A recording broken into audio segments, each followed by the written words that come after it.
मित्रहो, बोधिपथ संदेश या यूट्यूब चॅनलमध्ये आपणा सर्वांचं सहर्ष स्वागत।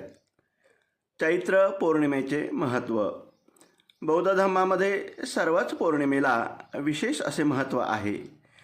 इतर पौर्णिमेप्रमाणेच चैत्र पौर्णिमासुद्धा महत्त्वाची आहे। ही पौर्णिमा साधारणतः एप्रिल महिन्यात येते। चैत्र पौर्णिमेलाच सेनानी नावाच्या गृहस्थाची कन्या सुजाताकडून सिद्धार्थ गौतमाने खीर ग्रहण करून आपल्या तपश्चर्येचा शेवट केला। तो दिवस म्हणजे चैत्र पौर्णिमा होय। गौतमाची तपश्चर्या आणि आत्मपीडा उग्र स्वरूपाची होती। ही खडतर कठोर तपश्चर्या त्याने दीर्घकाळ म्हणजे 6 वर्षापर्यंत केली। 6 वर्षे कठोर तपश्चर्या केल्यानंतर त्याचा देह एवढा क्षीण झाला, एवढा दुर्बळ झाला की त्याला देहाची हालचाल करणेही कठीण झाले। तरीही त्याला दुःखमुक्तीचा मार्ग मिळाला नाही। जगात दुःख आहे या समस्येने त्याचे चित्त व्यापले होते। या समस्येचे समाधान त्याला कोठेही दृष्टीपथात आढळत नव्हते। त्याने आत्मसंशोधन केले। हा काही मार्ग नव्हे तृष्णारहित होण्याचा, ज्ञानप्राप्तीचा किंवा दुःखमुक्तीचा। काही सुखप्राप्तीसाठी कष्ट करतात, काही स्वर्गप्राप्तीसाठी कष्ट करतात।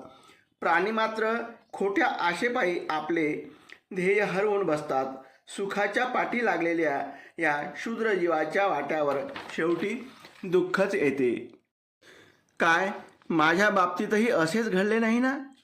मी प्रयत्नाला दोष देणार नाही, परंतु हे प्रयत्न आधाराशिवाय आकाशात उडवण्याचे प्रयत्न आहेत। मला असा प्रश्न पडतो की देहाचे उत्पीडन, देहाचे क्लेश यालाच धर्म म्हणावे काय? मनाची प्रेरणा, मनाची आज्ञाच देहाला कर्म करण्यास किंवा न करण्यास प्रवृत्त करते। म्हणूनच चित्त साधना हीच सर्वात योग्य आहे। जर फक्त देहाचाच विचार करावयाचा असेल तर शुद्ध अन्न ग्रहण करूनही देहाची पवित्रता राखता येईल, परंतु जो करता आहे त्याच्या पावित्र्याचे काय? मग या सर्वांचे प्रयोजनच काय?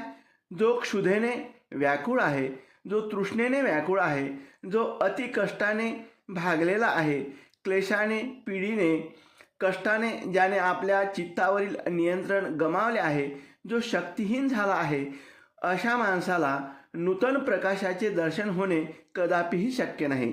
ज्याचे चित्त शांत नाही, तो चित्त एकाग्रतेतून साध्य करण्याचा ध्येयाप्रती कसाही पोचू शकतो। शारीरिक गरजांनी नित्यपूर्ती करूनच चित्त शांती आणि चित्त संयम योग्य प्रकारे साधता येईल।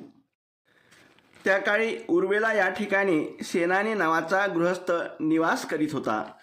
त्याला सुजाता नावाची कन्या होती। सुजाताने पिंपळाच्या झाडाला नवस केला होता की तिला पुत्र झाला तर ती दरवर्षी पिंपळाच्या झाडाची पूजा करील। तिला पुत्र झाला, त्यामुळे तिची मनोकामना पूर्ण झाली। तिने आपल्या पन्ना नावाच्या दासीला पूजेसाठी जागा स्वच्छ करण्याच्या हेतूने पिंपळाच्या झाडाकडे पाठविले। पन्नेला गौतम पिंपळाच्या झाडाखाली बसलेला दिसला। तिला वाटले की वृक्षदेवत प्रत्यक्ष अवतरला आहे। सुजाताने स्वतः येऊन गौतमाला सुवर्ण पात्रातून खीर अर्पण केली। गौतम खीर दिलेले पात्र घेऊन नदीकाठी गेला। त्याने सुपतिठ घाटावर स्नान केले आणि खीर ग्रहण केली। अशा प्रकारे त्याची तपश्चर्या समाप्त झाली। गौतमाने तपश्चर्येचा आणि आत्मक्लेशाचा मार्ग त्यागला। तो दिवस म्हणजे चैत्र पौर्णिमेचा दिवस होय। म्हणून चैत्र पौर्णिमेला विशेष असे महत्त्व आहे। नमो बुद्धाय, जय भीम।